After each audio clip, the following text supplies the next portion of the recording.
Ahí miran, profe, ya, me confirman. Está empezando a presentar.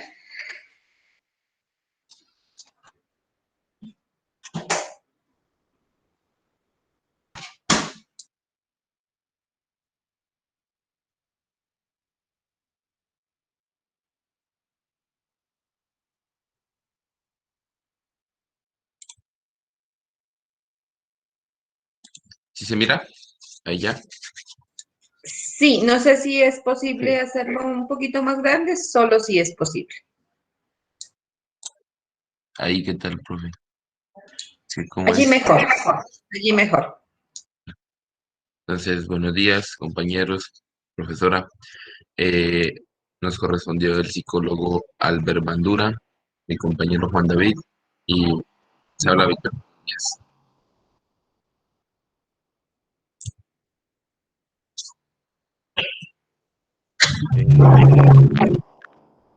Bueno, buenos días, compañeros, profesora. Albert Bandura nació en Mundar, Canadá, el 4 de diciembre de 1925. Es un psicólogo canadiense con familia originaria de Ucrania. Sus estudios los centró en la tendencia conductual cognitiva y es un profesor de la Universidad de Stanford, el cual se destacó a lo largo de los años gracias a su teoría de aprendizaje social, en el que defiende que las personas tenemos una capacidad de aprender observando. Albert Bandura es uno de los psicólogos más conocidos de la historia de la ciencia del comportamiento humano. Tiene el honor de ser reconocido como el psicólogo vivo más importante y se ha comparado con otros ya fallecidos de la talla de Freud.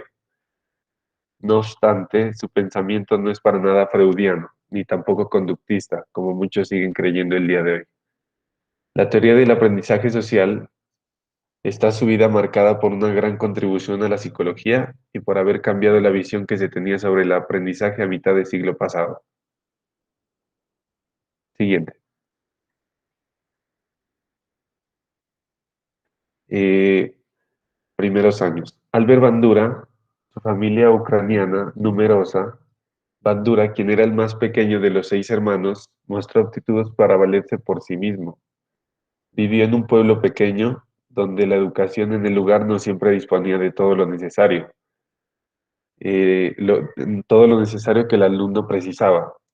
Por eso sus profesores le animaban a que se encargara él mismo del aprendizaje fuera de las aulas de clase. Durante su estancia en la escuela, Bandura se dio cuenta que el saber es algo inestable, que va cambiando con el paso del tiempo, porque se descubren nuevos hallazgos o porque la información queda obsoleta. Sin embargo, también vio que las herramientas que había adquirido para investigar por su propia cuenta le servían de mucho para ir actualizándose con el paso de los años. Siguiente. Formación universitaria. En un principio, Bandura tenía intención de estudiar biología y optó al final por cursar sus estudios universitarios en psicología, concretamente en la Universidad de Columbia Británica. La forma de comportarse de Bandura durante sus años universitarios es algo sorprendente. Le gustaba ir varias horas antes de que empezaran las clases en su universidad y por aburrimiento decidió apuntarse a varias asignaturas extra. Fue en estas asignaturas en las que tuvo contacto con la ciencia del comportamiento humano, despertándole una gran fascinación. Tardó solamente 3 años en acabar sus estudios universitarios, graduándose en 1949 y posteriormente decidió estudiar el máster de psicología clínica en la Universidad de Iowa en Estados Unidos, obteniendo el título en 1952. Siguiente.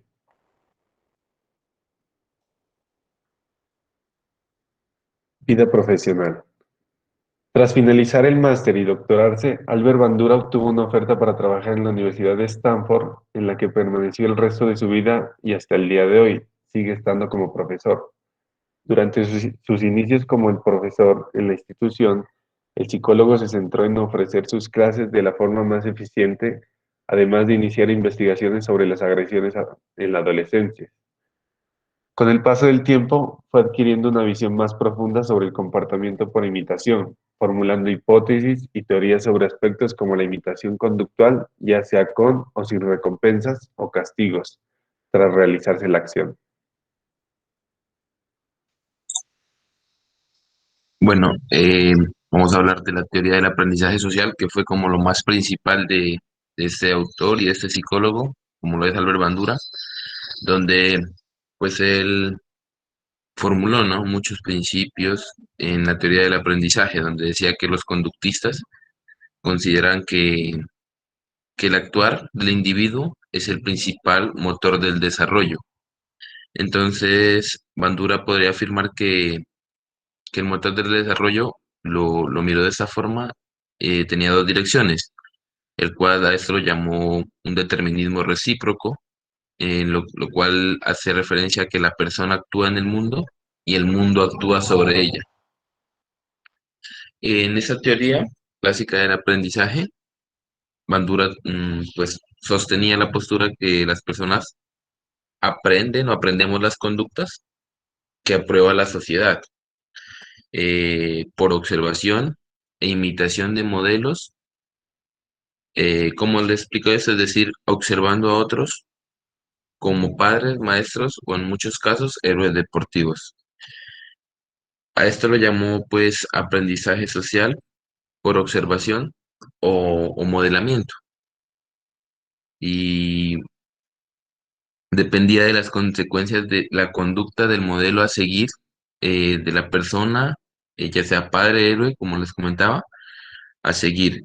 Eh, Él dice que la gente escoge modelos que tienen prestigio, que controlan los recursos o que son permitidos por lo que hacen otras personas cuya conducta se percibe como valiosa en su cultura. Quiere decir con eso que nosotros seguimos unos modelos, pero con el fin de que lo que estemos haciendo, lo que vayamos a aprender de esa persona, la conducta que vayamos a tomar, sea valiosa en nuestra cultura y en la cultura de la persona que nosotros estamos, adquiriendo la conducta de esa persona que estamos siguiendo.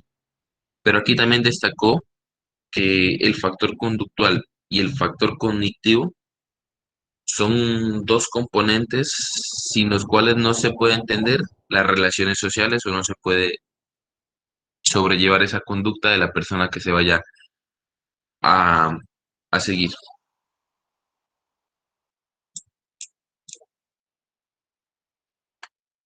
Para esto, él tuvo unos procesos mediadores de esa teoría, la cual fue la atención, que él dijo que para aprender en este punto se necesitaba prestar atención a cualquier cosa, y la distracción aquí es como la desventaja.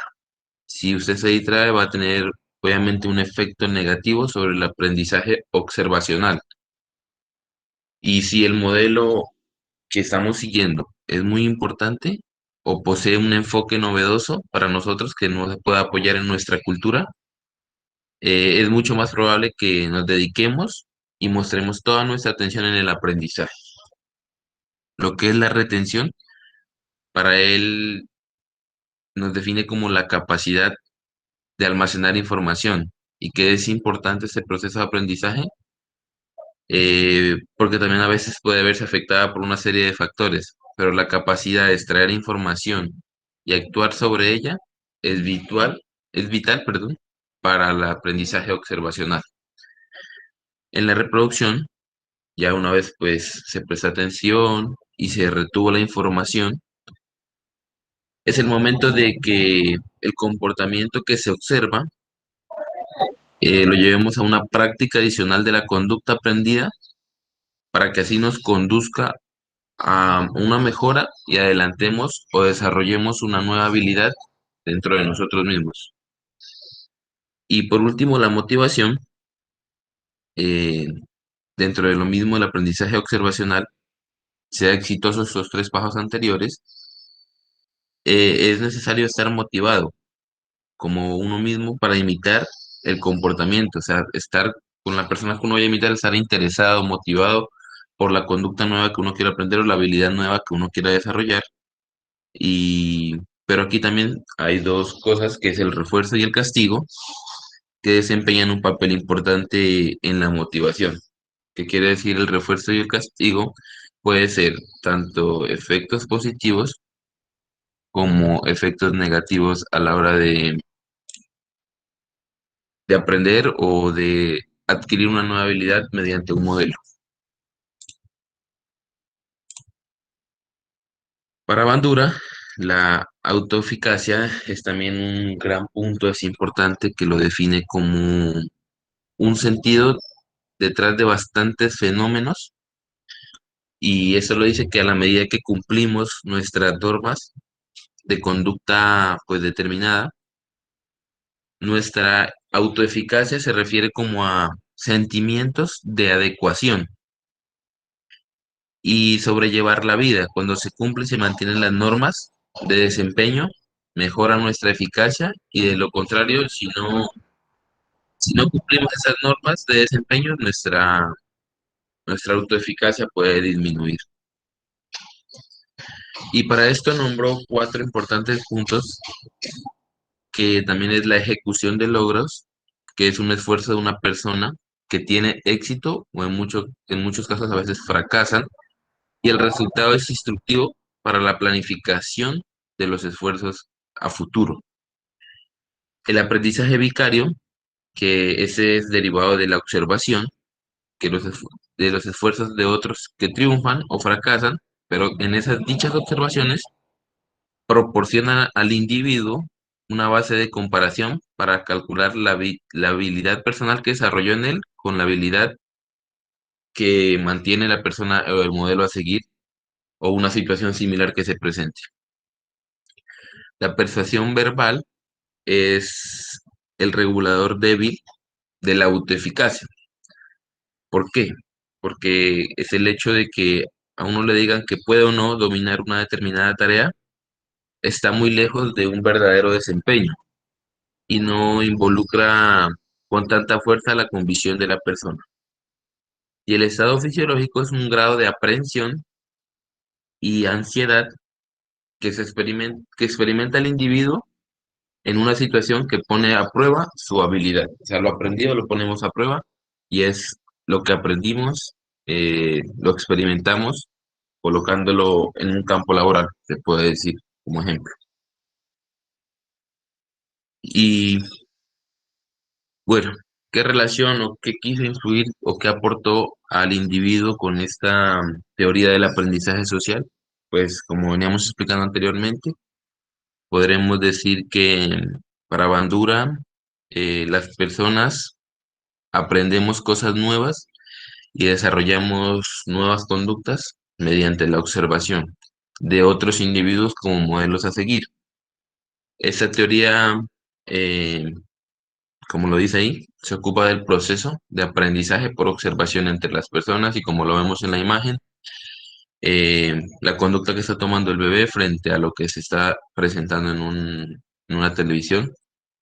Entonces, para él lo que el individuo hace es adquirir una nueva habilidad que nos sirva en nuestra cultura, o tomar la conducta tal cual como nos la presentan o como nuestro modelo. La conducta del modelo a seguir, ya sean nuestros papás o un héroe deportivo, como lo decía él.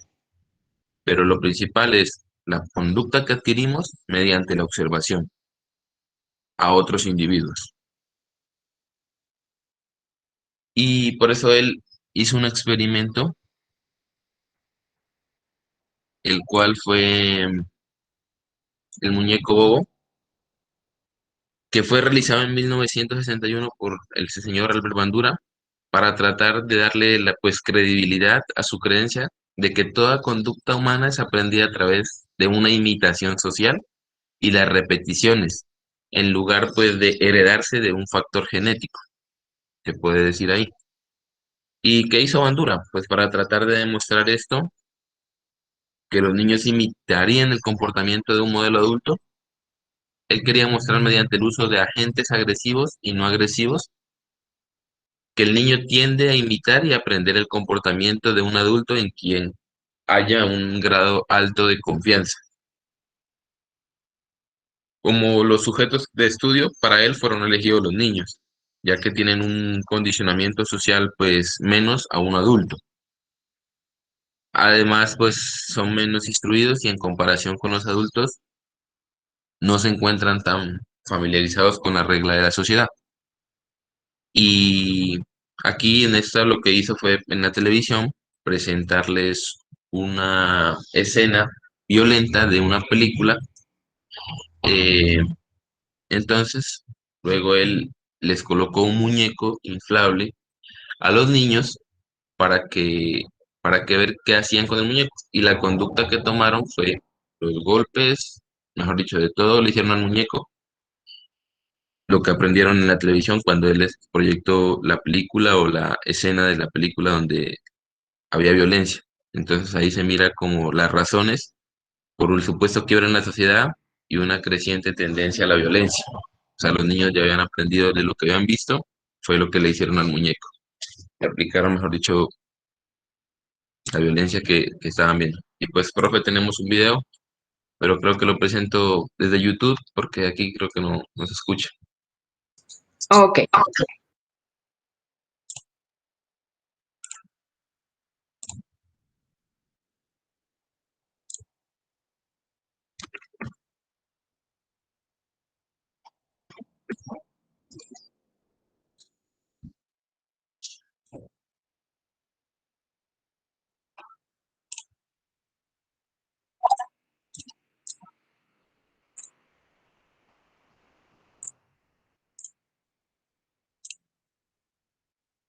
¿Me confirman si se escucha? En esta oportunidad, los estudiantes Luis Ubanqui Tobar y Pablo Mosiachu, la teoría cognitivo-social del aprendizaje. Esta teoría fue propuesta por Albert Bandura. Albert Bandura es un psicólogo canadiense conocido como un gran psicólogo contemporáneo.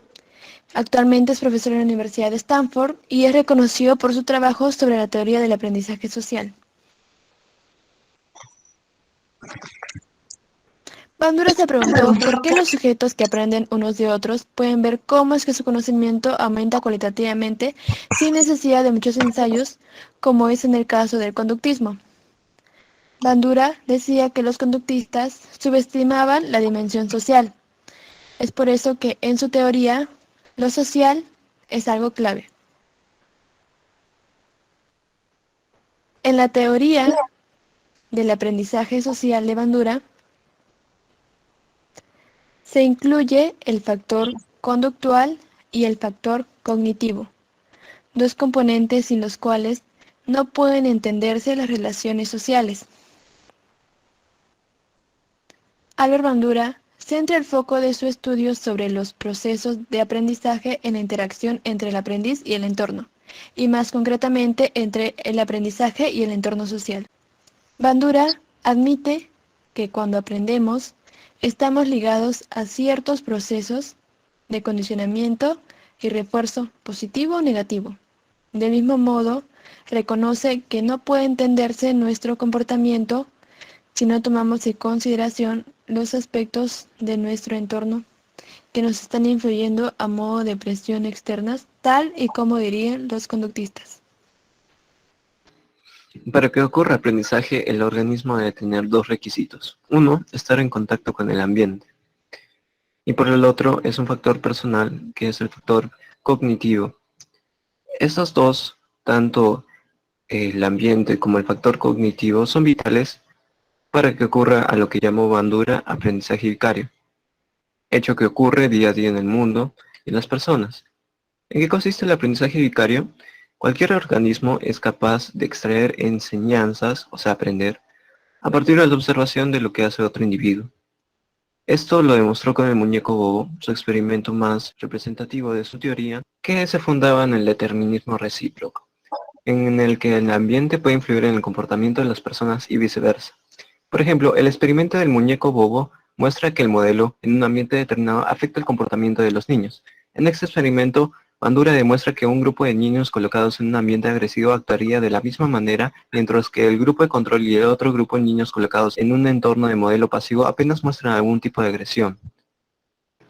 En las etapas de la teoría de Bandura tenemos lo que es la atención, también llamada adquisición. Es la etapa en la que el observador capta los rasgos del referente. Consiste en observar la conducta del modelo y cuando el modelo es más influyente y condicionante. En los niños el principal modelo es el maestro y su influencia dependerá del carisma y el grado que los alumnos se identifican con él. Después tenemos lo que es la retención. Es la segunda fase caracterizada por el análisis de los comportamientos observados. Consiste en procesar la información obtenida. Posteriormente es guardado en la memoria en forma de imágenes mentales. Estas pueden ser extraídas cuando sea necesario, lo que nos lleva a la reproducción o también llamada ejecución. En este punto llega el momento de poner en práctica los comportamientos apropiados y útiles que han sido almacenados en la memoria. Para realizar esta acción es necesaria la correcta traducción de la información retenida en la fase anterior. Por último tenemos la motivación, que llega a partir de las consecuencias, en donde se comprueba la utilidad de los conocimientos aprendidos, lo que genera un incentivo o motivación para que este aprendizaje se vuelva a repetir como también extinguir.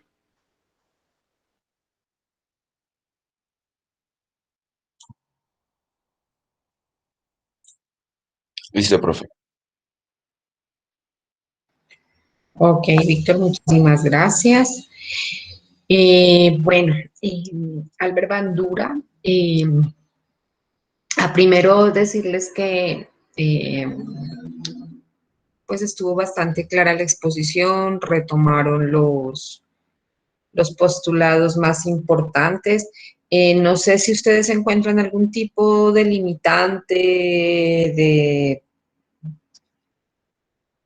en el análisis, ustedes creen, y eso piénsenlo y ahorita me lo comentan, para la aplicación de este tipo de conceptos teóricos de Albert Bandura que hablan del aprendizaje cognitivo social y que aportan precisamente y van un poco más allá de otras teorías que nosotros ya habíamos visto. Bandura precisamente nos habla de una reciprocidad, ¿sí? Donde se tiene en cuenta por decirlo de alguna forma, y él lo menciona en su teoría, es una tríada, ¿sí? Que se establece entre la persona, la conducta y el ambiente. Y eso es lo que empieza a definir lo que es la autoeficacia de la que ya nos hablaban los compañeros, ¿sí? Y esta autoeficacia está dada precisamente por las opiniones acerca de las capacidades que voy desarrollando en torno a esa triada, ¿sí? A la conducta, yo mismo y lo que hago en un ambiente determinado.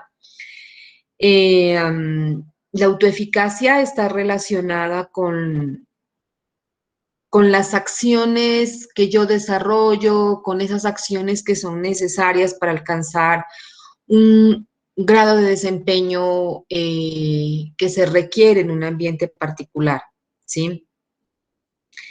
La autoeficacia entonces es un factor personal que está influenciado por el medio ambiente, ¿sí? Y que está influenciado también por nuestra propia conducta.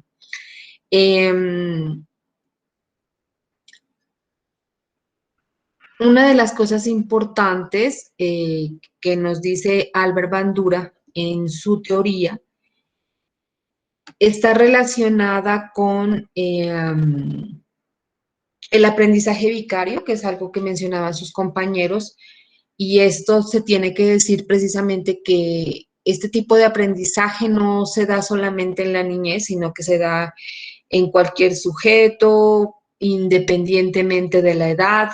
Las personas podemos aprender por observación de otra persona si las circunstancias y los modelos son parecidos a los míos, ¿sí?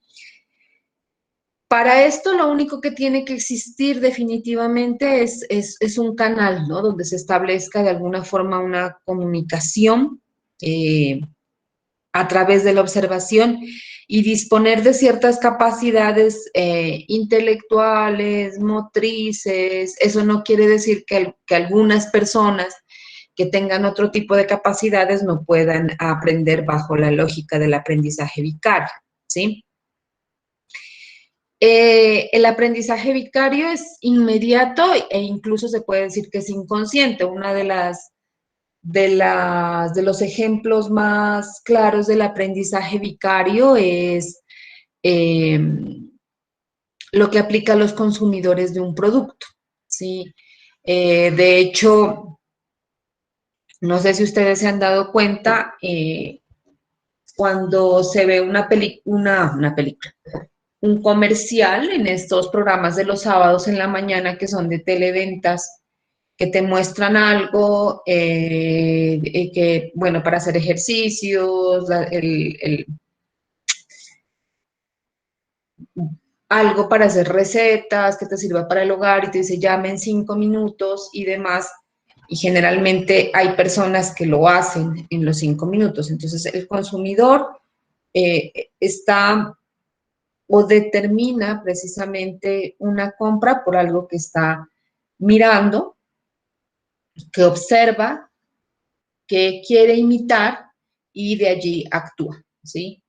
Entonces, este es como un ejemplo muy, muy cotidiano de lo que nosotros podemos hacer a partir de la observación.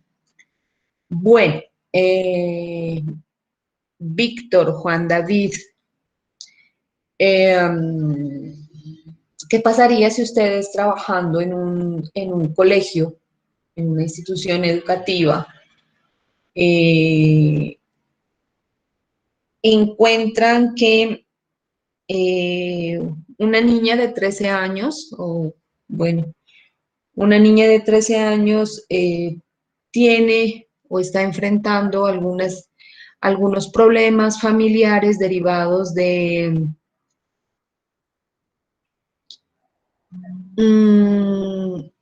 faltar a los límites, a las normas establecidas en la familia en torno a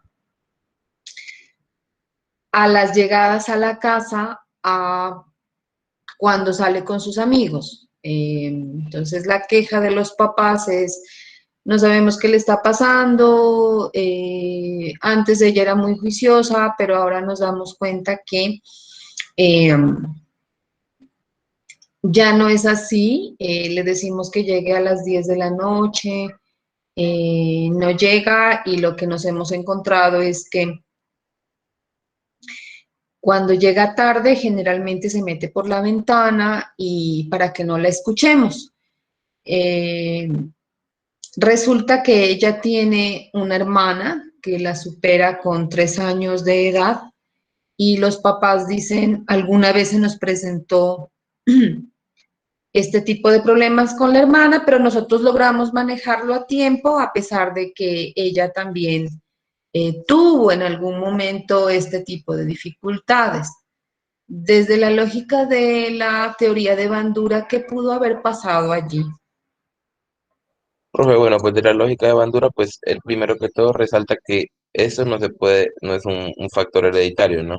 Él dice que todo se aprende por observación, entonces pueda que la hermana en sus años de crecimiento, la que tiene 13 años, tomó como modelo a la hermana que estaba presentando la problemática, que es la hermana mayor, se puede decir. Entonces, por eso la hermana, la de 13 años, toma ese comportamiento frente a los papás.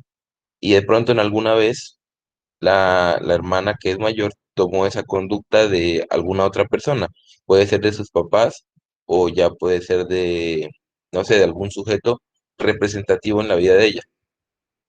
Entonces pueda que la hermana esté tomando la conducta de la hermana mayor y así, por ejemplo, si llegara ya a conformar otro miembro de la familia de una menor, podría tomar la misma conducta de la hermana que se está haciendo ahorita, la de 13 años. Por ejemplo, diría yo desde el punto de vista de Bandura, profe.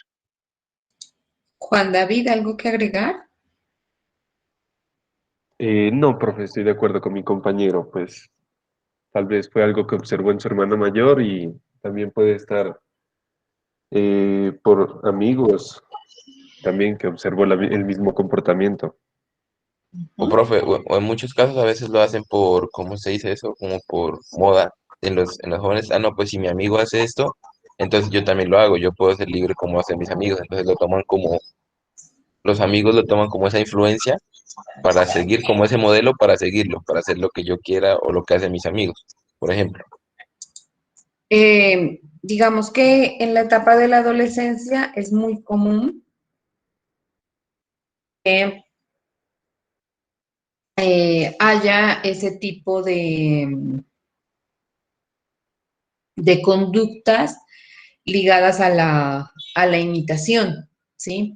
Ligadas a la observación, a seguir modelos o que son considerados aceptados socialmente, o que por seguir una tendencia precisamente lo haga. Entonces ahí tenemos esa triada de la cual nos habla Bandura, precisamente, que es persona, conducta, ambiente, ¿sí? Entonces, todo está mediado desde la perspectiva de la teoría del aprendizaje cognitivo-social, por esos tres elementos que se interrelacionan y que se encuentran en una relación recíproca frente a los estímulos que están en el ambiente. ¿Listo? Bueno, muchísimas gracias. Eliana Burbano, seguimos con Iván Pavlov y Frederick Skinner. Sí, profe, ya lo vamos a presentar. Listo. Mientras tanto, voy a llamar lista. Un segundito, lista. Aguirre Vázquez, Sofi Cristina.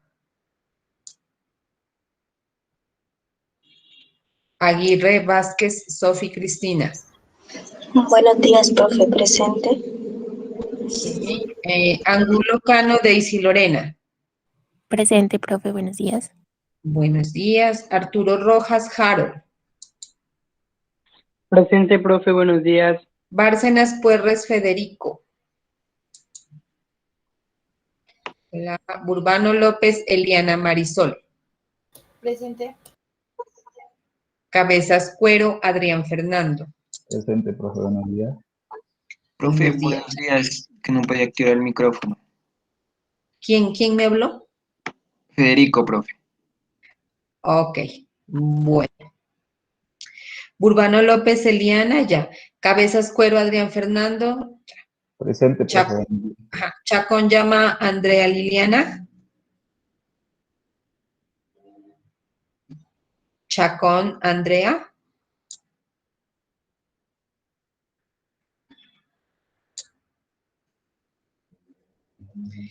Chávez Escobar, Jessica Alejandra. Presente, profe, buenos días. Chica Isa Chávez, Javier Andrés. Presente, profe, buenos días.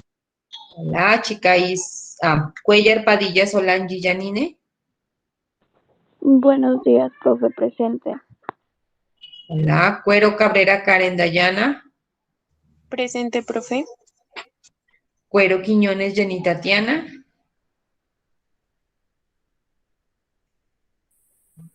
Cuero Quiñones, Jenny Tatiana. Díaz Meneses, Ana Milena.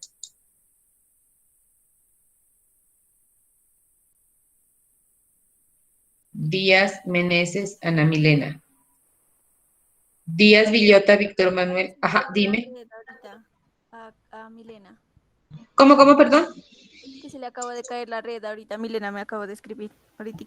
Ya llegué. Ya ok. he llegado. Ya llegué. Ok. Díaz Villota, Víctor. Bueno, sí está Enrique Reina, Caterín. Presente, profe, buenos días. Hola, Erazo Quintero, Angie. Presente, profe, buenos días. Buenos días, Guerra Urbano, Ana Cisney. Presente, profe, buenos días. Hola, Holguín Torres, Elizabeth. Buenos días, profe, presente. Hola, Jojoa Molina, Lisbeth.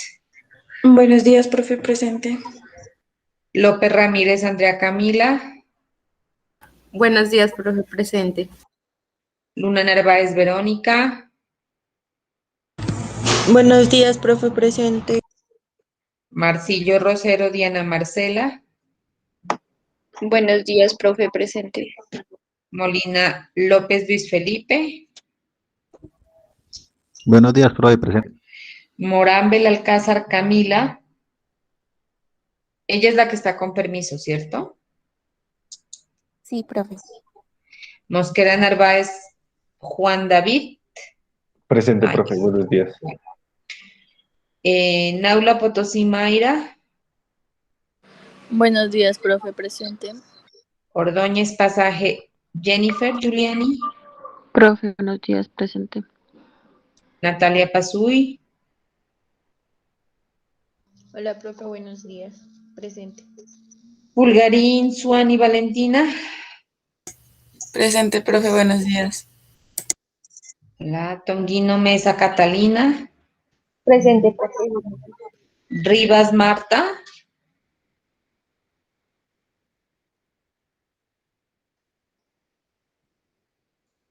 Rivas Quiñones Marta Oriana.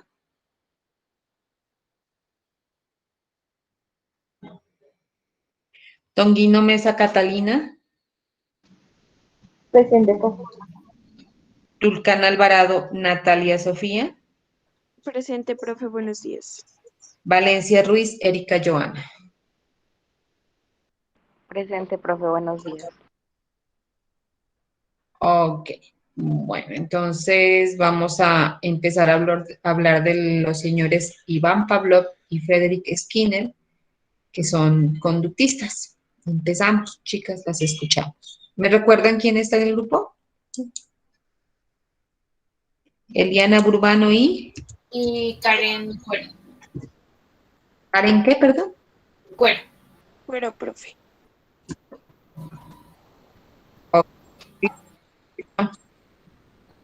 Bueno, para empezar, comenzaremos con Iván Pavlov, que fue un fisiólogo ruso que muy conocido en sí por sus experimentos con los perros, los cuales dieron a conocer lo que hoy en día conocemos como el condicionamiento clásico.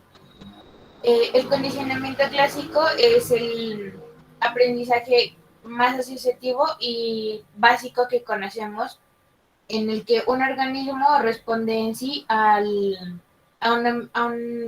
un estímulo ambiental, que es originariamente neutro, con una respuesta que va a ser refleja o automática.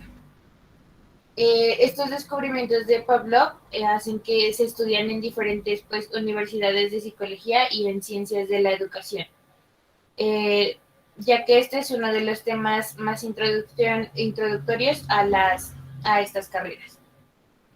Bueno, vamos a ver quién era Pavlov. Iván Pavlov nació en Rusia. Su padre era Peter Pavlov, y que era un sacerdote del pueblo, y su madre era Bárbara Ivanova, quien era una ama de casa. Pavlov desde niño se puede decir que fue un chico que le atraía mucho pasar las horas en el jardín o pedaleando pues por su bicicleta. Su mente era muy curiosa y también le gustaba mucho el contacto con la naturaleza y con los animales, lo cual que hacía que a Pavlov no le importara realizar sus tareas domésticas y a la vez cuidar también de sus hermanos, que tenía 11 y él era el mayor de ellos. Cuando iba creciendo, se iba convirtiendo en un sacerdote y se estaba preparando para pues, la carrera de teología. Pero ya como en la adolescencia empezó a interesarse más tuvo una influencia grande por las obras de Charles Darwin e Iván Sechenov, lo cual es lo que hizo que él se motivara a estudiar las ciencias naturales. Ya en el año de 1870 se matriculó en la Universidad de San Petersburgo para estudiar física, matemáticas y las ciencias naturales. En la universidad fue influenciado más que todo por su profesor de fisiología, lo cual lo encaminó a seguir el camino en su vida. Pavlov siempre fue un estudiante más que todo excepcional, y es en 1875 que se graduó de su universidad. Después de sus estudios, continuó con un doctorado en la Academia de Cirugía Médica para seguir la educación en fisiología.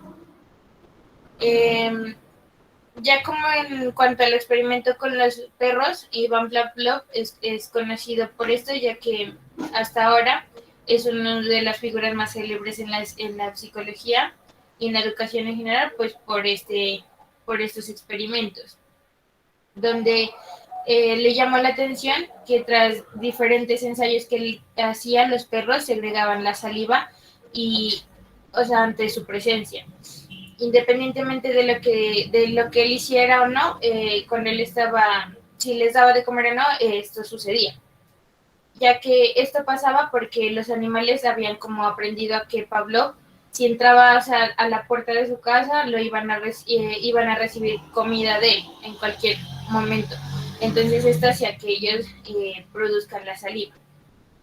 Gracias a este descubrimiento, el fisiólogo ideó una serie de experimentos que consistían en hacer sonar una campana justo cuando él les iba a entregar la comida a los perros. Entonces estos experimentos también empezó a notar más que la producción de la saliva. También pues vemos que Pavlov descubrió que ya una vez los perros eran entrenados, al asociar el sonido de la campana con los alimentos iban a producir la saliva, así él ya, o sea, si no estuviera presente la comida. La campana era lo que hacía producir la salivación, también cuando estaba la comida presente. Este experimento demostró que la respuesta fisiológica de los perros, es decir, pues la salivación, se asociaba con el estímulo que hacía la campana. En cuanto a ya, pues, al emplear esto, más adelante utilizó como más estímulos que eran ya auditivos y también visuales, para así producir lo que él llamaba una respuesta que sea condicionada. Estos experimentos son el ejemplo más claro del condicionamiento clásico, el cual forma de una teoría conductista, y estas ideas de Pavlov dejan de lado en este momento los procesos mentales y se enfocan más que todo a la conducta, que es tanto como observable y medible. Y estos experimentos pues tienen una gran importancia para el desarrollo del método científico en la psicología y permiten el desarrollo de uno de los modelos teóricos del aprendizaje más conocidos. Sigue la otra. Aquí pues presentamos el ejemplo de lo que es el condicionamiento, que la comida iba a hacer producir la salivación. Pero si le agregamos la campana, no va a tener al principio una respuesta. Pero al indicarle la comida más la campana, el perro va a empezar a tener salivación. Y ya al asociarlo, solamente el sonido de la campana va a hacer que éste produzca dicha salivación, que va a ser en sí la respuesta ya condicionada. El aporte, la siguiente. Como aporte podemos encontrar que pues esta teoría intenta explicar junto a otras teorías también la manera en cómo pues los elementos y factores que están dentro de los procesos del cambio que experimentan siempre las personas como un resultado de la experiencia y la relación en sí con el entorno. Entonces, así está claro que podemos tomar la teoría del condicionamiento clásico para elaborar y llevar a cabo unas técnicas de modificación en las conductas con las personas o en un grupo, por ejemplo, con los que se va a intervenir y así poder con esto hacer una disminución, eliminar y desarrollar o aumentar unos comportamientos encubiertos y manifiestos en las personas y así con esto facilitar en sí una calidad de vida más favorable en cuanto a nuestra labor. Ahorita vamos a presentar un video en cual presentamos un ejemplo del condicionamiento clásico.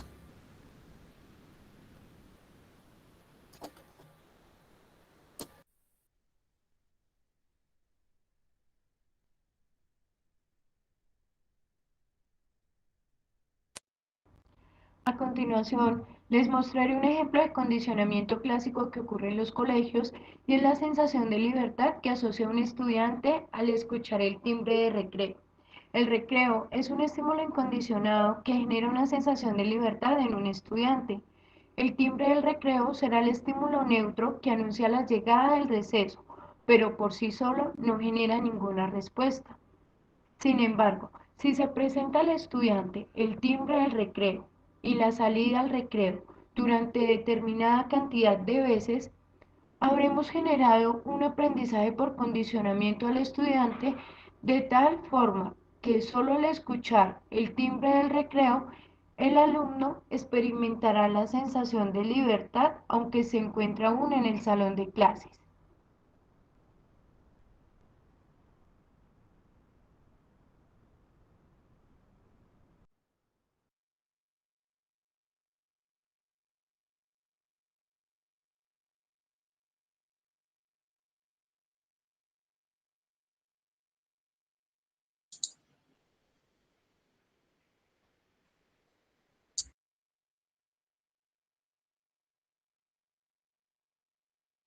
Bueno, em, Frederick Skinner nació en Susquehanna, Estados Unidos, en el año de 1904 y murió en Cambridge, Estados Unidos, en 1990. Durante su crecimiento fue criado con la idea del trabajo duro y las costumbres muy tradicionales. Más tarde Skinner logró una licenciatura en literatura inglesa, pero después de obtener ese título universitario decidió convertirse en escritor y de esta manera escribió unos artículos muy breves en los periódicos. Más sin embargo, Skinner se desilusionó con sus talentos literarios, entonces entró a trabajar como empleado en una librería y en ella se topó con las obras de Pavlov y Watson. Pues inspirado por los trabajos de estos dos autores, Skinner decidió abandonar su carrera como novelista y entró al programa de posgrado en psicología en la Universidad de Harvard.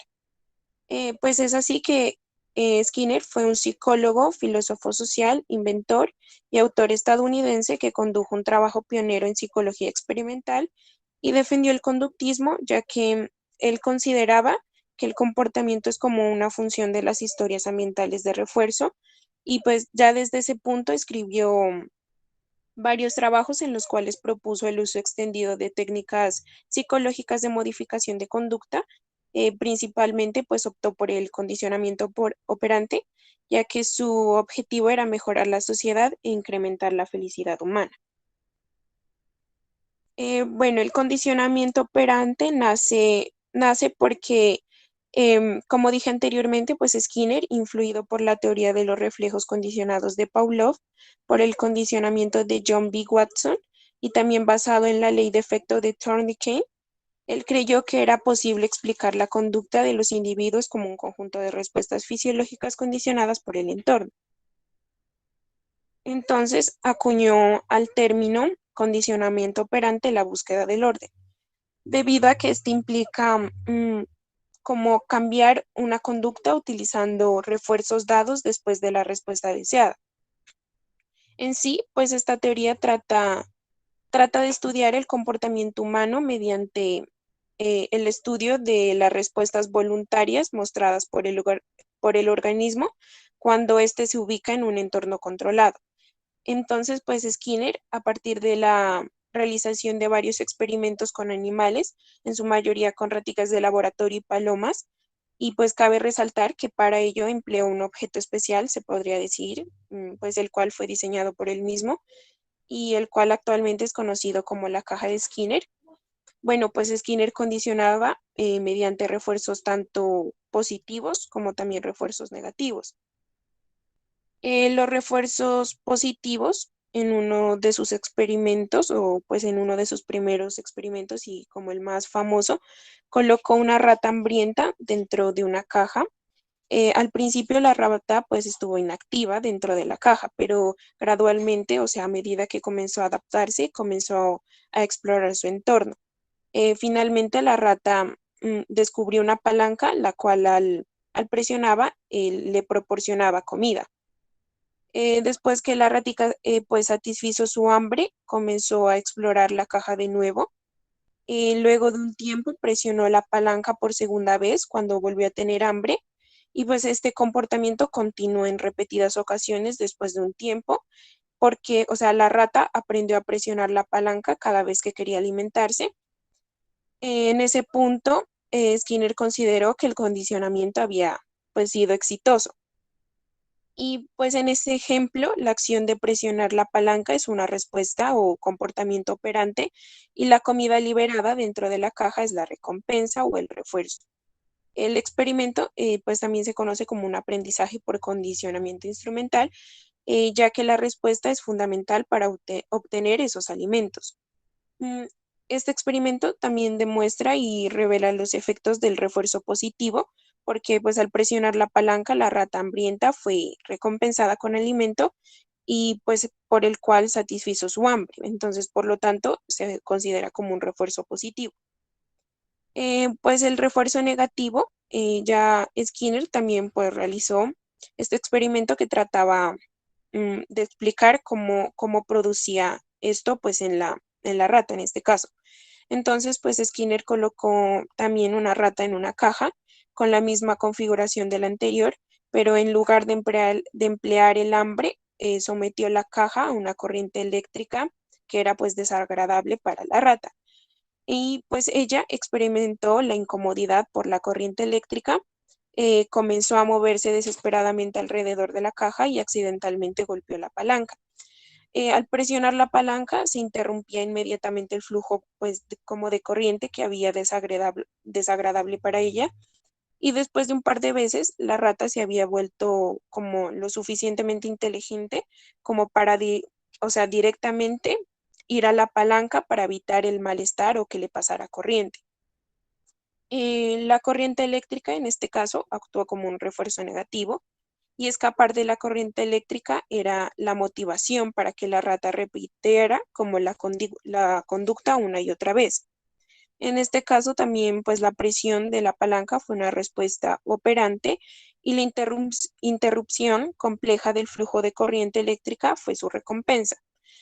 Pues de hecho, Skinner incluso enseñó a las ratas a evitar la corriente eléctrica al encender una luz justo antes de que se activara la corriente eléctrica, y así las ratas pronto como que aprendieron a presionar la palanca cuando se encendía la luz, porque sabía que con esto evitarían la corriente eléctrica.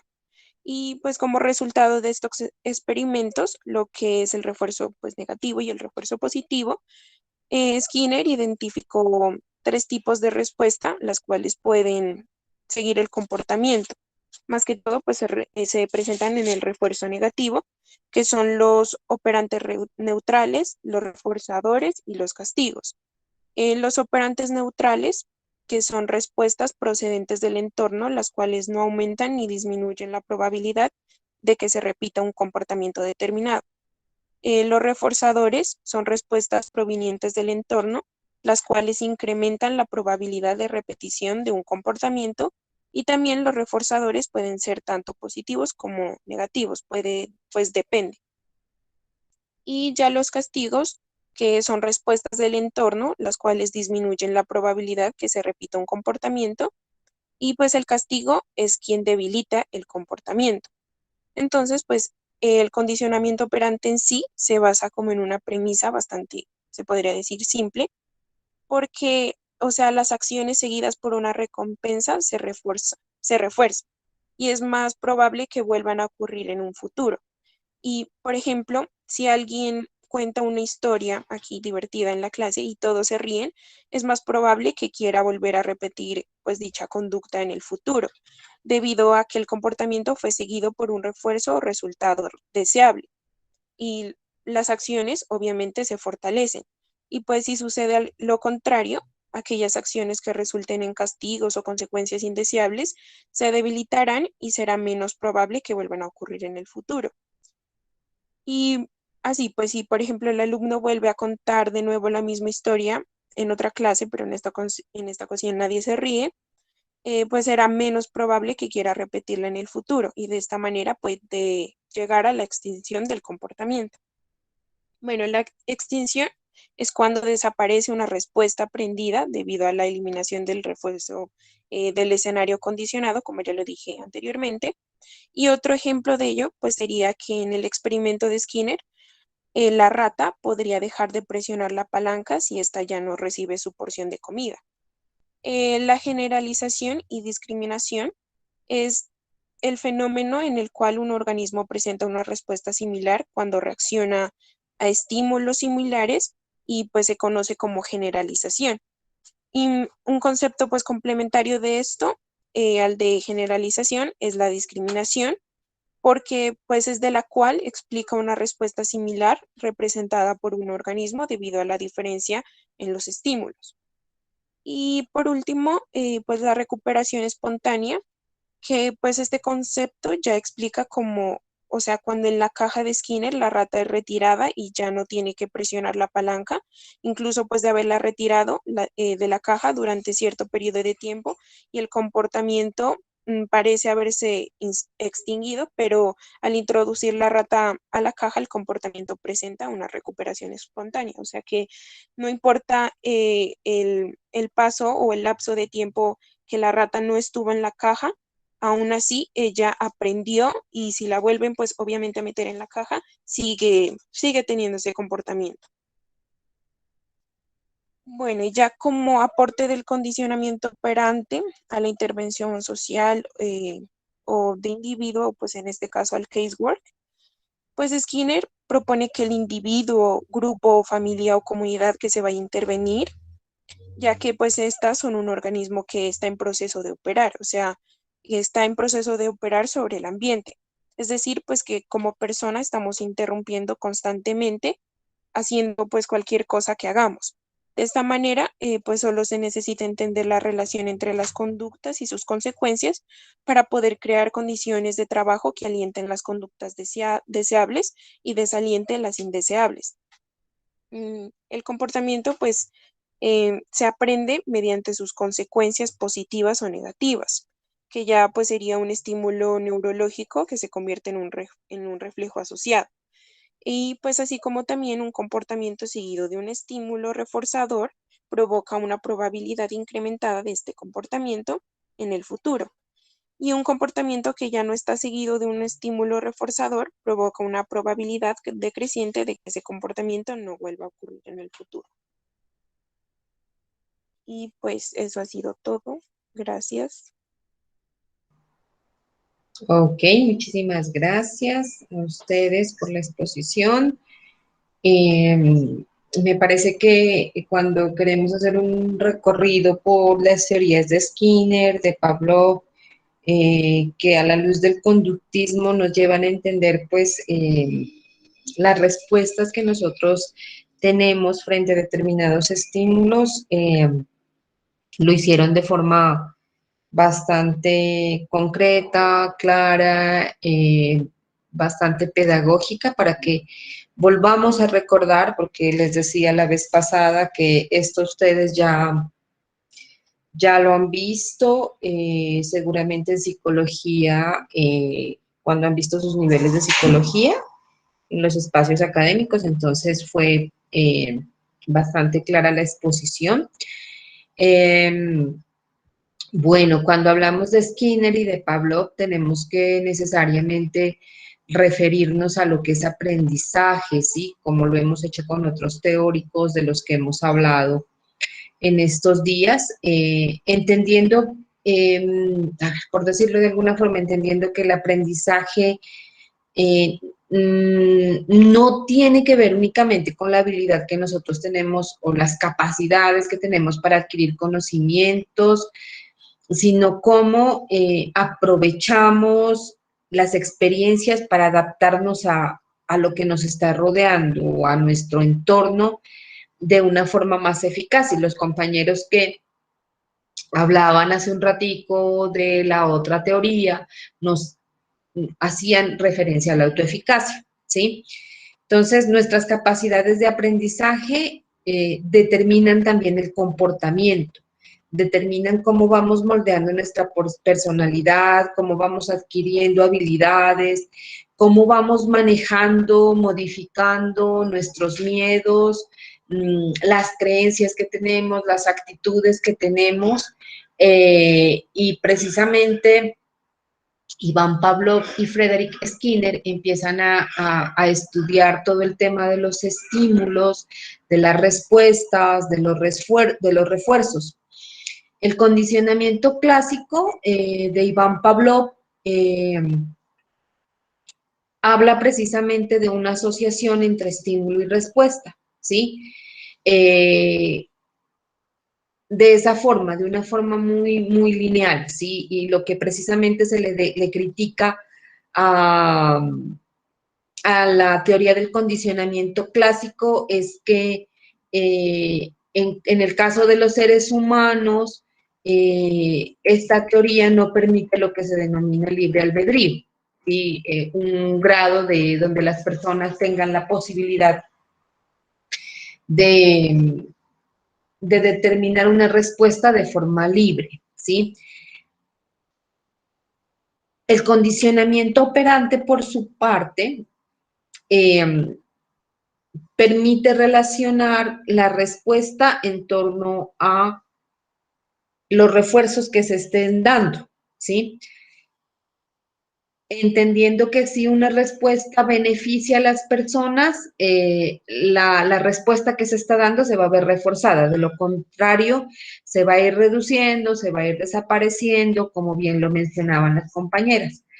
En el condicionamiento operante se tienen en cuenta varios elementos relacionados con los estímulos, hablando de la discriminación, frente a la discriminación que hacemos frente a determinados estímulos, la respuesta que los seres humanos damos y los reforzadores que puedan determinar que una conducta se siga dando o no se siga presentando.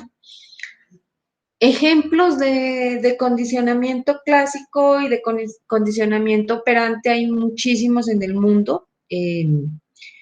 En torno al condicionamiento clásico, pues está el timbre para cambiar de clase cuando estábamos en el colegio, la alarma del reloj, el que toquemos algo caliente, el llanto de un bebé para que llegue la mamá, lo que ustedes, por ejemplo, la relación que establecen entre la llegada de un profe y de otro cuando estábamos en la presencialidad, ¿sí? Entonces, si la clase que sigue es la clase de un profe o de una profe con quien que ustedes sientan que es bastante directivo, que de pronto nos va a preguntar, que nos va a rajar, entonces apenas sienten las pisadas o del profe o de la profe que ya va llegando, seguramente las respuestas del organismo van a ser diferentes a las respuestas que el organismo, que ustedes o su aprestamiento frente a la llegada de otro profesor con el que siento confianza, con el que siento que en la clase no voy a estar tensionado, no voy a estar presionado, ¿sí? En tanto que el condicionamiento operante tiene precisamente que ver con esos refuerzos. Entonces aquí tenemos cuando se estimula a un trabajador por lo que está haciendo, cuando se estimula a los niños cuando sacan buenas calificaciones, ¿sí? Entonces esto va digamos, va en la lógica del condicionamiento operante. Bueno, les voy a colocar un ejemplo. Bueno, ¿qué pasaría si tenemos a un adolescente? No, cambiemos. Tenemos ustedes están trabajando como trabajadoras sociales en una institución penitenciaria y tenemos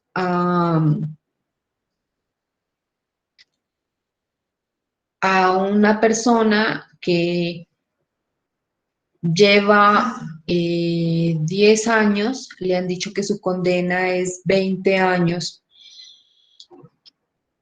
y ya lleva 10 años en la cárcel, ha observado buen comportamiento, ha hecho unos cursos dentro de la cárcel, entonces esta es una persona de las que aprende fácil, que cada vez que va al SENA u otra institución o organización desarrolla los cursos. Y le han dicho que si su comportamiento, si sus actitudes empiezan a mejorar, seguramente se puede reducir la condena de él. Y si, esta persona siempre ha mencionado que quiere salir de la cárcel, porque hay personas que a pesar de la adversidad de lo que puede ser una cárcel, el no tener redes de apoyo fuera hace que no quieran salir de ella. Yo particularmente me he encontrado con algunos casos de esos, o incluso cuando persisten amenazas no quieren salir de la cárcel. ¿Qué pasaría si esta persona que quiere salir de la cárcel, que lleva 10 años, que ha aprendido cursos, le dicen, mire, hay una nueva ley donde a usted le decimos que si observa buen comportamiento, usted va a salir en menos tiempo del que está previsto? Ya le hemos otorgado unos permisos especiales para que vaya a visitar a su familia, pensando un poco en ese buen comportamiento que usted ha observado. ¿Qué tipo de condicionamientos está colocando en este caso? ¿Es clásico? ¿Es operante? ¿Y qué puede suceder con esta persona teniendo en cuenta los postulados de Skinner o de Pavlov según sea el caso?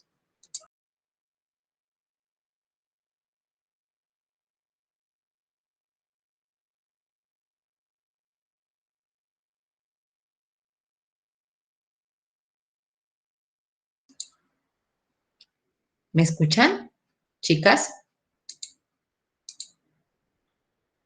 Eliana y Karen.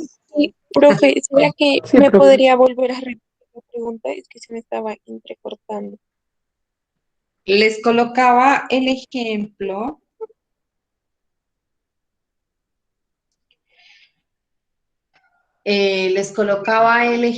precisamente de que ustedes son trabajadoras sociales en una institución penitenciaria y que hay un señor que está condenado a 20 años de cárcel.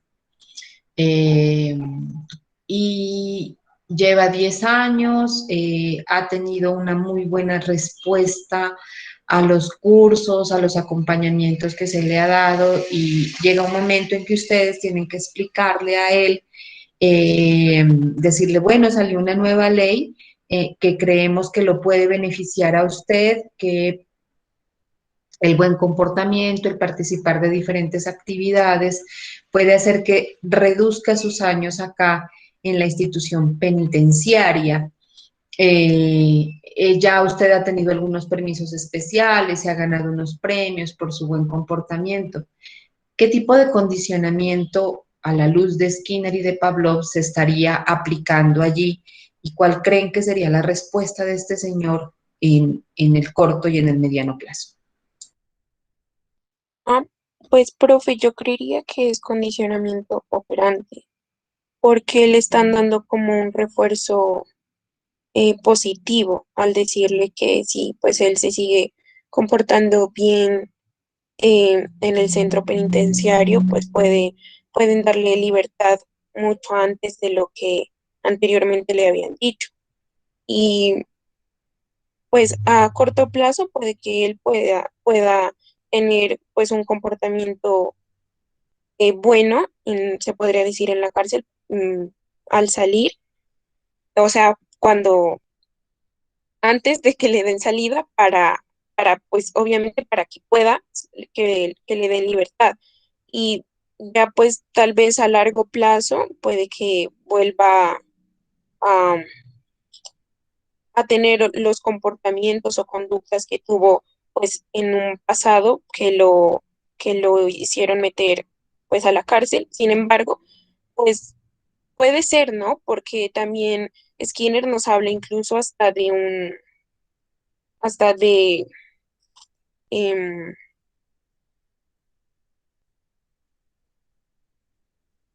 de una, ay, ¿cómo será? De una recuperación espontánea, que puede que él le haya quedado muy bien el aprendizaje y siga teniendo esos comportamientos positivos.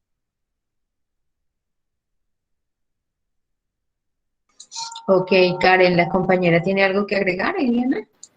Profe, pues yo también pienso que es en sí como el condicionamiento operante con un refuerzo positivo para que la persona pues mantenga este comportamiento o lo aprenda a tener este comportamiento positivo también para poder salir pronto de la cárcel. Aunque también pues no sé si esté bien, pero también podría verse de alguna forma en la del condicionamiento clásico, porque digamos el decirle que va a ser, que si tiene un buen comportamiento, puede salir más rápido, lo va a motivar. Entonces también podría vérselo de esa forma, pues creo yo, ¿no? Ok, ¿alguien del grupo quiere aportar algo más?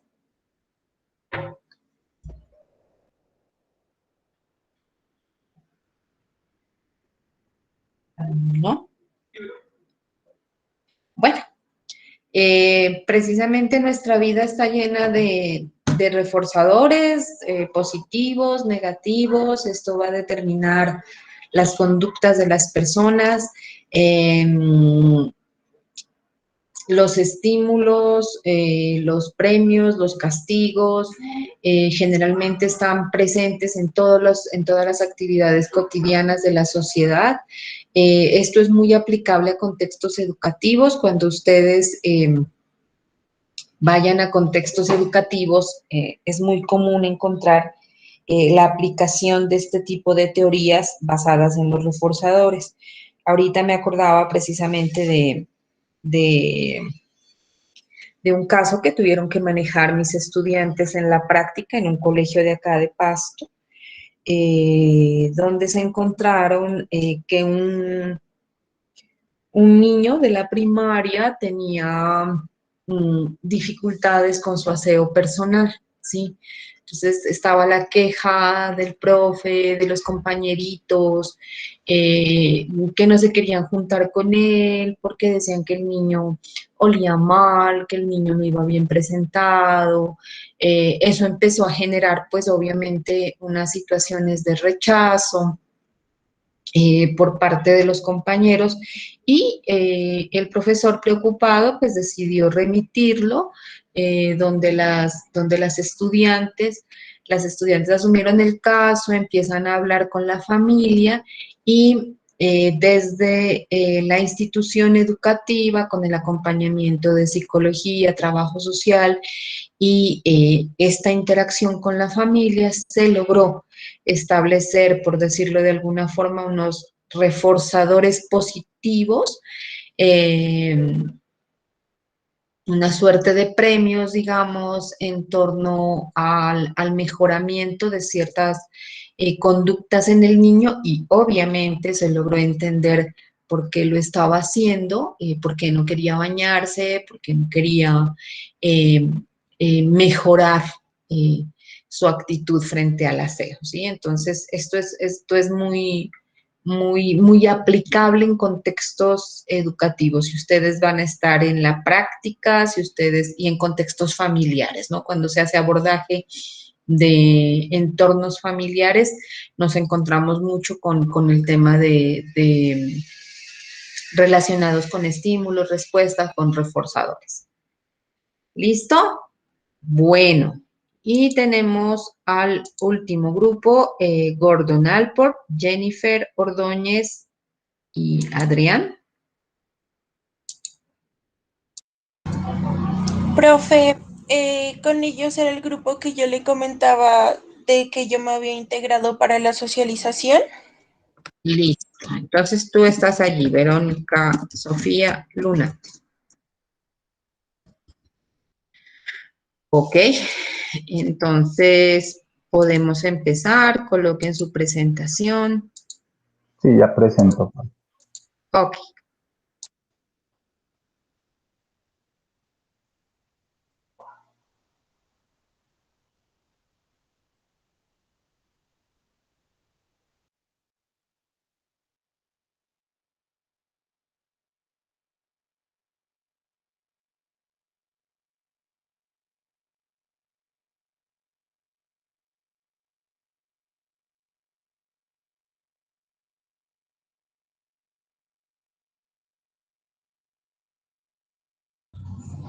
Profe, ahí ya están viendo la pantalla. Hasta hace un ratico vimos al señor Gordon Alport, pero ahorita ya desapareció.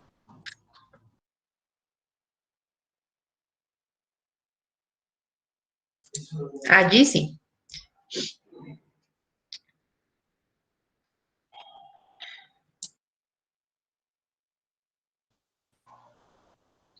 Bueno, a nosotros nos correspondió el autor Gordon Alport. La siguiente. Adrián, si es posible colocar en modo presentación, sería mejor No, para que podamos ver más grande, si es mi posible. compañera está presentando. Ah, ya, listo, Verónica.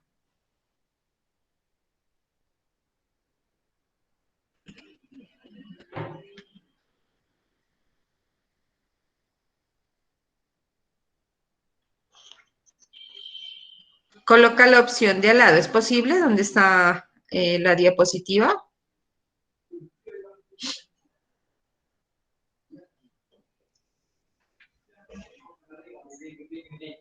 No, arriba. ¿Dónde, profe? Esa que parece una copita.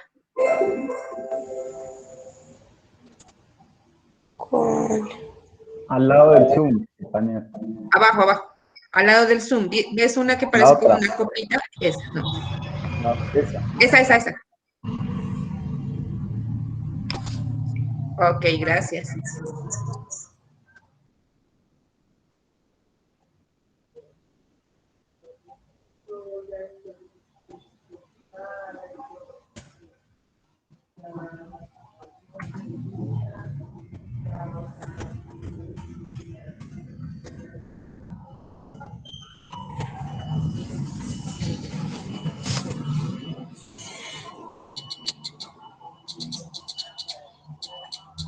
Bueno, buenos días compañeros y profesora.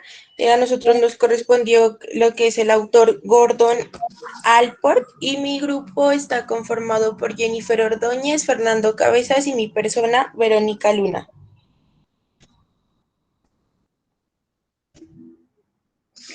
Bueno, le vamos a hablar algo de la biografía. Gordon Alport nació en Montezuma, Indiana, en 1897 y murió en Cambridge en 1967. Este fue un psicólogo y pedagogo estadounidense que aplicó conceptos y métodos de las ciencias sociales a los estudios psicólogos y desarrolló una original teoría de la personalidad, expuesta en su obra llamada Personalidad. Este estudió psicología en Mustenberg y conoció a fondo la psicología experimental con Longford y la epistemología e historia de la psicología en Harvard. Este trabajó en el servicio social con estudiantes extranjeros, el Departamento de Ética Social.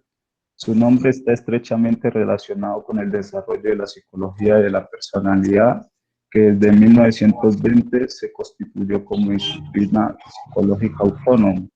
En su obra, Gordon Alport pone el acento sobre la singularidad del comportamiento humano individual.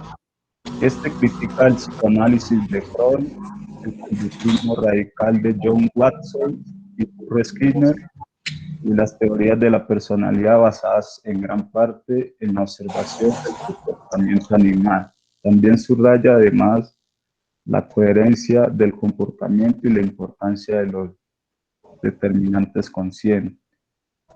En su teoría de la motivación y de la personalidad, También revisten además extrema importancia los conceptos del sí y del yo, más tarde sustituidos por el propium, definido como aquella parte de la personalidad que parece desempeñar un papel íntimo central del individuo. Alport subraya que la psicología necesita adoptar métodos biográficos que permitan el estudio del caso particular. Por lo tanto, el uso de las pruebas psicológicas debe conjugarse con formas de examen directo basados en el empleo de cuestionarios y la utilización de documentos personales, ya sea memorias, apuntes o cartas.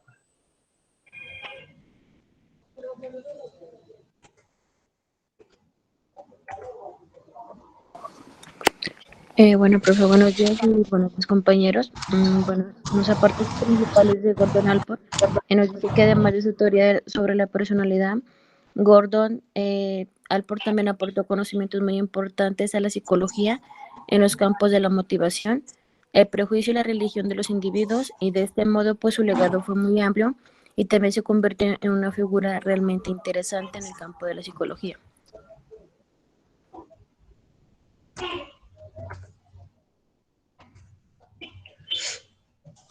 Bueno, vamos a seguir con lo que son los aportes teóricos.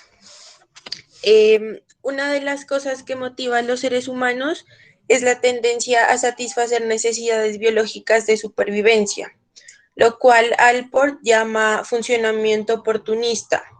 Él también señala que este funcionamiento se caracteriza por su reactividad y orientación al pasado y, por supuesto, tiene como una connotación biológica.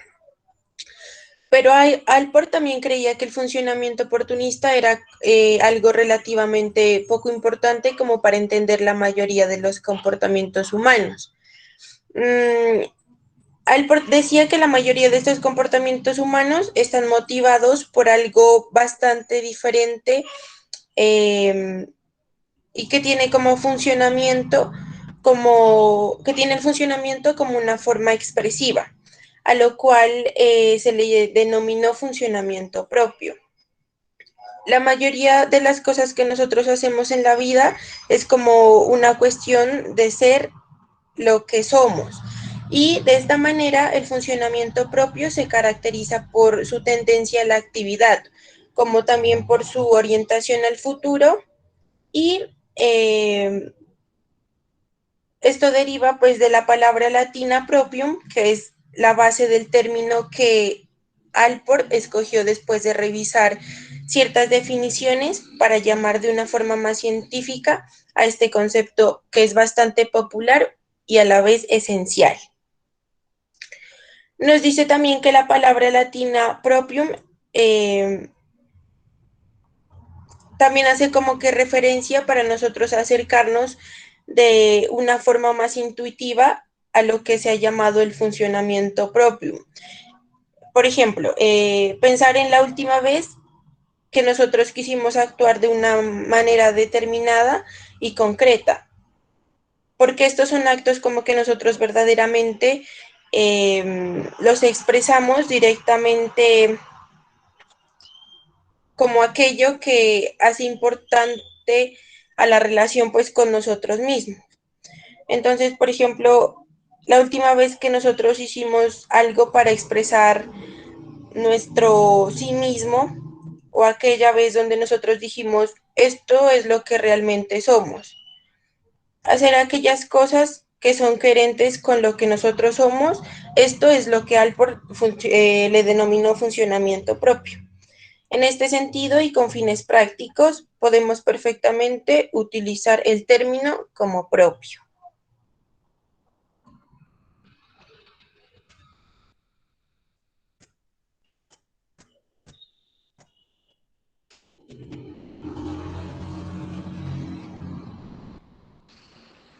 Bueno, en la teoría de la personalidad, Allport tiene 7 funciones que van ligadas a la personalidad, que la primera es la sensación corporal. En este nos habla que se desarrollan los primeros 2 años de vida. Tenemos un cuerpo sentimos su cercanía y su calidez, teniendo sus propios límites que nos alertan de su existencia a través del dolor y la injuria, el tacto o el movimiento. En la segunda es la identidad propia. También se desarrolla en los primeros 2 años de vida. Hay un momento en que nuestra vida donde nos consideramos como entes continuos, como poseedores de un pasado, un presente y un futuro. Nos vemos como entes individuales, separados y diferenciados de los demás. En la tercera, que es la autoestima, en este se desarrolla entre los 2 y los 4 años de edad. También se llega a un momento donde nos reconocemos como seres valiosos para otros y para nosotros mismos.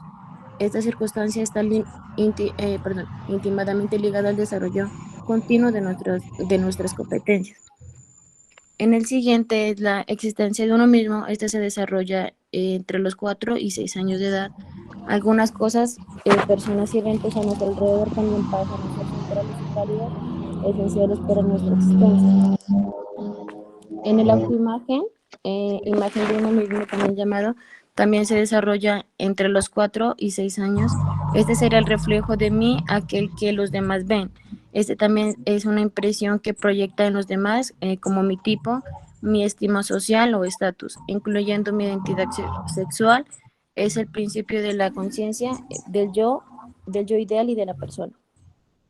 En la adaptación racional, este se aprende predominantemente entre los 6 y los 12 años. El niño empieza a desarrollar sus habilidades para lidiar con los problemas de la vida de forma racional y efectiva. Este concepto sería como un análogo a la industria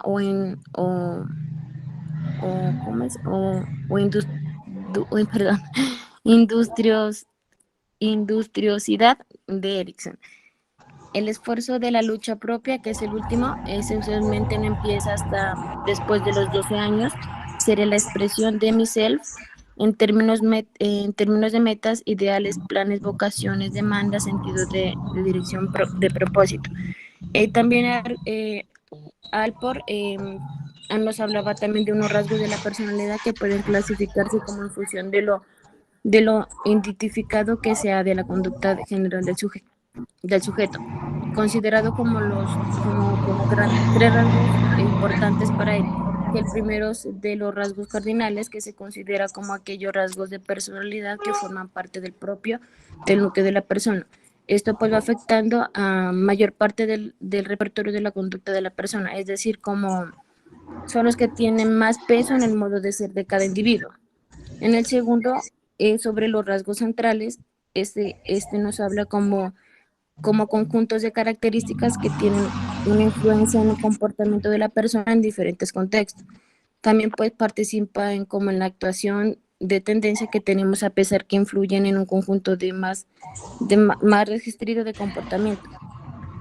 Y en el tercero, que son rasgos secundarios, ese se trata de elementos que si bien no forman parte de la personalidad, generan de los sujetos que pueden surgir determinados momentos, como a la hora de hacer frente a una situación concreta.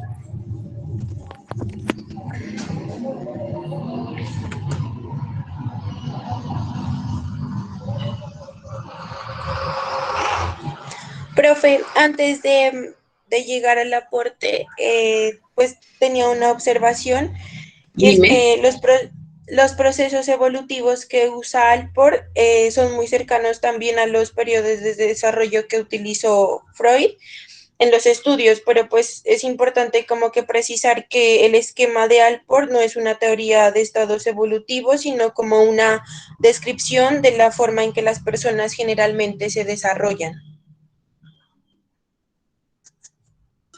Ok, de acuerdo. Bueno, el aporte que tuvo Alport a la intervención social es que se preocupó por aportar y desarrollar distintos avances relacionados a lo que fue el trabajo social voluntario, y mantuvo un gran interés por el estudio de la dimensión religiosa del hombre.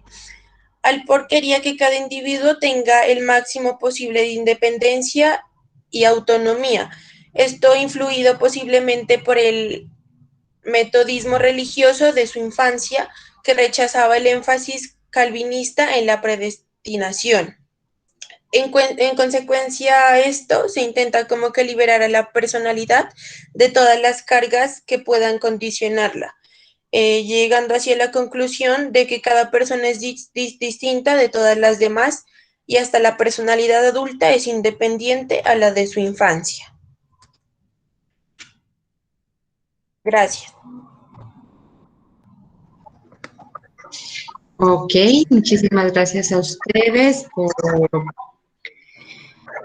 por la exposición. Bueno, cuando hablamos de Gordon Allport, empezamos a transitar otro tipo de teorías diferentes a la de Skinner, a la de Pavlov, a la de Bandura que habíamos visto antes. Gordon Allport, por sus aportes teóricos, es considerado el padre de la teoría psicológica de la personalidad.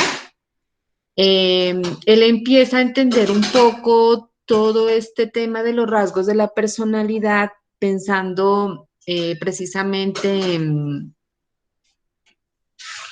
o lo empieza a entender a partir de la realización de tareas sociales con el propósito de fomentar el carácter, la virtud, los valores, ¿sí? Un poco pensando en la procedencia de Gordon Allport, ¿no? Que es algo que las compañeras mencionan y es que él pertenecía a una familia religiosa que era muy practicante. Gordon Allport nos lleva a entender la esencia del sí mismo como algo que se experimenta, que se siente, que está relacionado con la experiencia también y que tiene en cuenta las 7 funciones del self, que las compañeras ya lo mencionaban, y que se presentan en ciertos momentos de la vida, ¿sí? Entonces está la sensación del cuerpo, de lo que las compañeras hablaban, la identidad propia, la autoestima, la extensión de uno mismo, la autoimagen, la adaptación racional, el esfuerzo, la lucha propia, que también está presente en la teoría de Gordon Allport. Una de las cosas más importantes que menciona Allport en su teoría es lo relacionado con la autonomía, ¿sí? La autonomía, pensando precisamente en que Allport no creía en mirar al pasado como una forma de entender el presente de una persona, ¿sí? Él habla más bien de que los motivos actuales de una persona son independientes de los orígenes, de lo que esté necesariamente en el pasado. Y aquí él nos hace referencia precisamente a lo que puede ser la autonomía funcional perseverante, que está relacionada con los hábitos de las personas, y la autonomía funcional apropiada, que va más dirigida al fortalecimiento del sí mismo que a los hábitos. Cuando hablamos de autonomía funcional perseverante, les decía que nos referimos a los hábitos, mientras que en la autonomía funcional apropiada podríamos estar hablando de los valores, ¿sí? A ver, miremos un ejemplo. Miremos un ejemplo.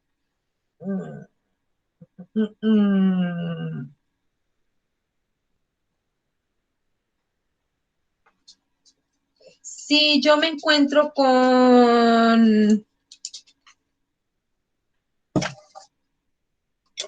que es un ejemplo que colocan por allí en la teoría de Gordon Allport. Cuando ustedes eran pequeñitos y nació su hermanito menor, por decir algo. Nació su hermanito menor y sus papás o ustedes cuando nació su hermano menor empezaron, al principio no querían prestarle los juguetes, ¿sí? No querían prestarle los juguetes y a raíz precisamente de la intervención de sus papás, donde les enseñan que no es bueno pues ser egoísta, no es sano ser egoísta, que le presten los juguetes a su hermanito, ¿sí? Esta acción determinó que se cambien ciertos hábitos en la vida de ustedes, prestando los juguetes, asumiendo otro tipo de actitudes. Lo que se castigó en el pasado hace que la persona en la actualidad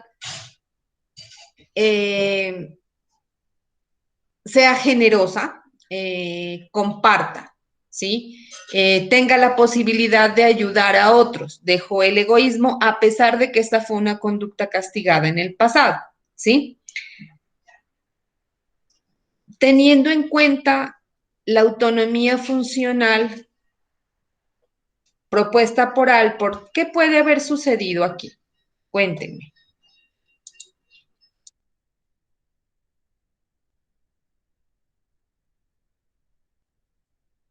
¿En qué se convirtió ese egoísmo en un momento fue castigado? ¿Sí? ¿En qué se convirtió en un rasgo de la personalidad que puede haberse desarrollado a lo largo de los años? Porque la persona que en un principio era egoísta con los juguetes, empezó a ser más generoso, empezó a compartir.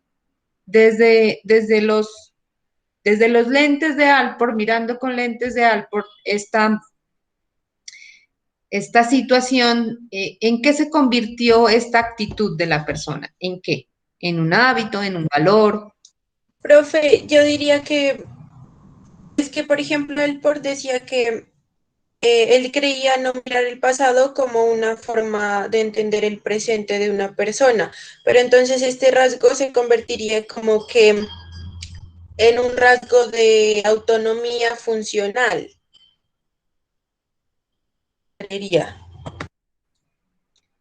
Tú hablas de la autonomía funcional. Ajá. Muy bien. Está ligada a los valores, ¿cierto? Esto se convierte en la idea de cómo las personas observan cambios en sus actitudes frente a ciertos aprendizajes en la vida, pero no necesariamente se asumen de forma negativa, sino en forma positiva, ¿sí? Y se convierte en un valor. ¿Listo? ¿Está entendido, chicos, chicas? Quedaríamos pendientes de la exposición sobre Jean Piaget, que las compañeras lo harían el próximo jueves a las 5 de la tarde, apenas iniciemos la clase. Y con esto estaríamos ya finalizando lo que corresponde a las exposiciones.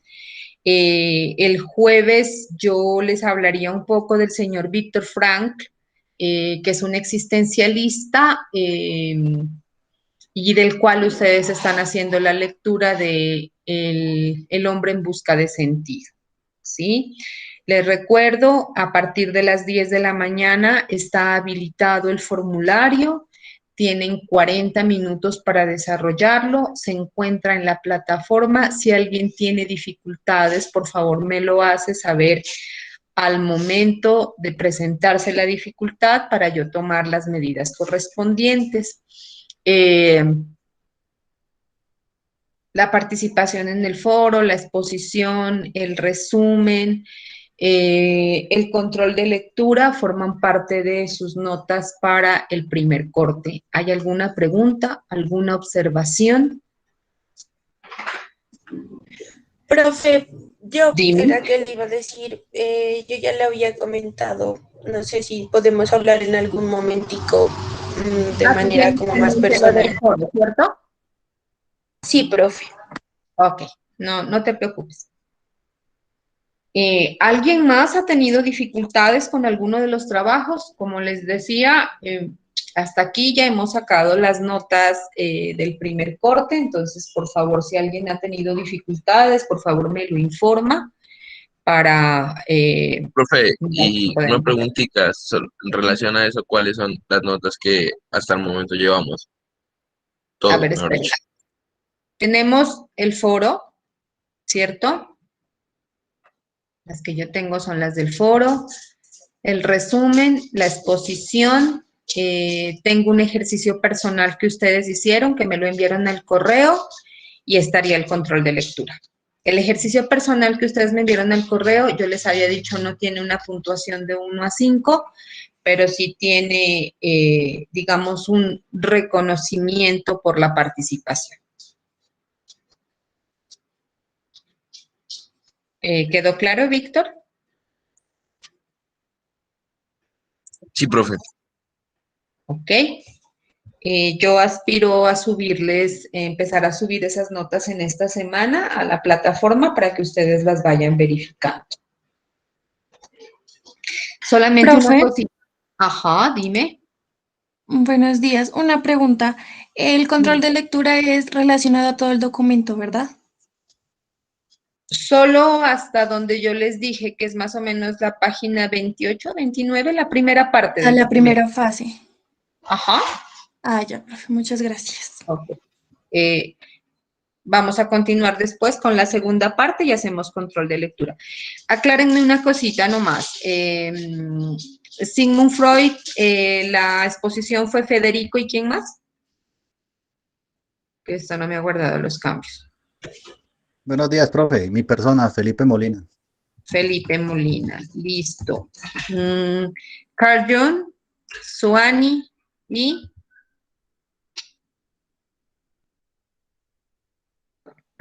Profe Diana Marcillo.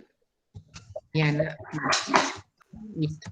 Tengo a Eric Fromm, Sofía Aguirre y Jenny Tatiana Cuero. ¿Listo? Alfred Adler, Angerazo y ¿quién más? Profe Lisbeth Vanessa Jojo. Vanessa. Presente, profe. Listo. Eric Erickson, Andrea Camila López.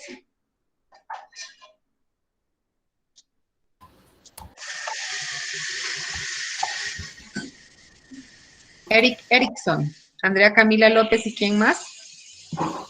Jessica Alejandra Chávez y Ana Milena Díaz. Jessica Alejandra y Ana Milena Díaz.